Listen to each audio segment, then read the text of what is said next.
This is what Trump ran on. He ran on scare politics. I think it's important to center this conversation to talk about immigration some, and that the last full month of the Biden administration here in December was the lowest.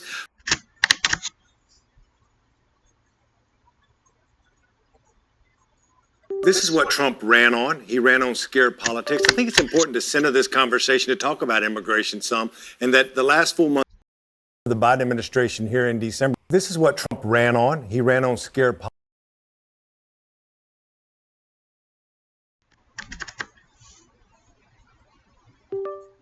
This is what Trump ran on. He ran on scare politics. I think it's important to center this conversation to talk about immigration some, and that the last full month of the Biden administration here in this is what Trump ran on.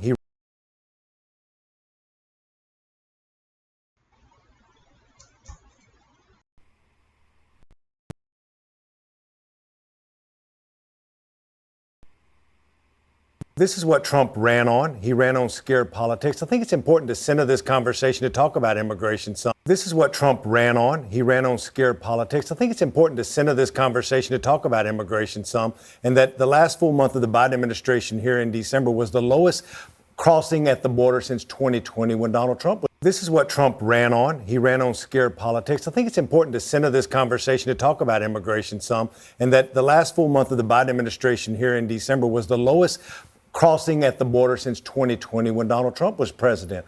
Do I agree that if there's bad people here that have committed major crimes, they should be kicked out of this country? Absolutely. But 68% of all the Latinos in America know somebody that's undocumented. And for all you folks at home, that's the folks who's picking your salad and milking your cows. On CNN tonight, in South Dakota, our farmer came on this show and talked about how he had voted for Donald Trump and didn't really think Donald Trump was going to deport the men and women who are milking his cows. Milk's finna go up. Buckle up. Well, I want to, you made a point here about criminals, because I think they've been pretty clear for logistical reasons that they are going to start with let's figuratively speaking, the lowest hanging fruit, the easiest thing for them to accomplish. Are you, Keith, concerned about a plan that involves rounding up people who are already adjudicated as criminals? Maybe they have deportation orders, maybe they have final orders of deportation, and saying, we're finally going to get you and deport. You made a point here about criminals, because I think they've been pretty clear for logistical reasons that they are going to start with let's figuratively speaking, the lowest hanging fruit, the easiest thing for them to accomplish. Are you, Keith, concerned about a plan that involves rounding up people who are already adjudicated as criminals, maybe they have deportation orders, maybe they have final orders of deportation, and saying, we're finally going to get you and deport you as a court has adjudicated? Well, the devil's in the detail, and I don't really know where the details are. It seems like there's a lot of puff right now and a lot of scare tactics. They want people to be afraid about this. I just don't understand how they have the infrastructure to be able to pull this off on Tuesday. Tom Homan himself was saying, we need 100,000 detention beds in order to be able to do this. We have like 20,000 or 40,000 or something like that. You're talking about doubling the number of detention beds in order to be able to keep these people in some sort of space before you can deport them. How are they going to possibly do this? So I think a lot of what is going on right now is they want people to be scared so that Trump can come in and pretend like he's doing something. We're going to have a lot of executive orders signed in the next few days, and we're going to think there's something happening, but I don't really think he's going to be able to do as much as he wants to do. But it will be dangerous, but not as quickly as he wants it to be. I think, though, that what's important to remember is that a lot of the policies that were put in place by the Biden administration are going to be taken away, so that hopefully we go back to the Trump way it was, where the stay in Mexico policy. We had a week and a half ago in Boston, we had a situation where an illegal was in a housing unit with over $1 million worth of fentanyl, an AK-47 and weapons. And these are the type of people that they want to get rid of. You have These American are the people, citizens in Las Vegas and New Orleans who are killing people as well.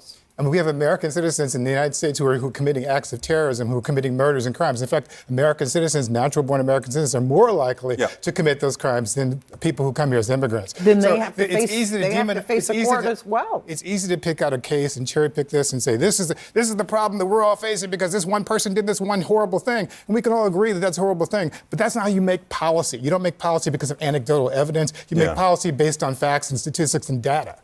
Yeah, and the fact remains that the overwhelming number of immigrants here are law-abiding people who are paying taxes, who are following the law. And this sort of notion of like, we must remove all of them as rapidly as possible, and that's the problem with America, that's a really dangerous way to look at it.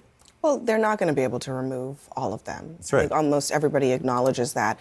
And so are we going to see a bunch of activity on Tuesday, and then it's going to taper off when people turn to other issues that come up? Because to get to even 1 million is going to take quite a long time. It could take the entire year, let alone 11 million. That's probably not going to happen. You'll see activity. I don't know about a lot of activity, but for anyone who thinks that Donald Trump is bluster and bluff on this issue, he ran on it. He didn't run on scare tactics. He ran on what was either the top issue or the second top issue among the American people for the entirety of the campaign. And so you're going to see him deliver on his promise. It will be a promise made, promise kept to start moving forward on that. But I will say, I think it is a fair criticism that expectations have not been appropriately set. I think that Donald Trump, Tom Homan, the entire team needs to do a better job explaining precisely what we will see and when, because there are some folks on my side of the aisle, Republicans, who are going to expect everything to get fixed in 6 months, and there are others who will expect absolutely nothing will happen. Government is government. It's going to be messy. It's not going to be easy, and they need to be honest about that. What are we in for in terms of the legal environment? I mean, I remember, almost like it was yesterday, that first week of the first Trump administration, when people were at airports, there was mass confusion both inside and outside of the United States. There were court cases being adjudicated in the middle of the night, all kinds of things like that. It was actual pure chaos. I remember that. That was going back to the Muslim ban and a lot of the stuff that was putting in. Let me live this in real life. Both of my business partners are immigrants. They've both been in this country over 20 years. One of them under DACA, the temporary service for kids who have come, and the other under TPS from El Salvador. Both went to their entire school in America. Both graduated with honors.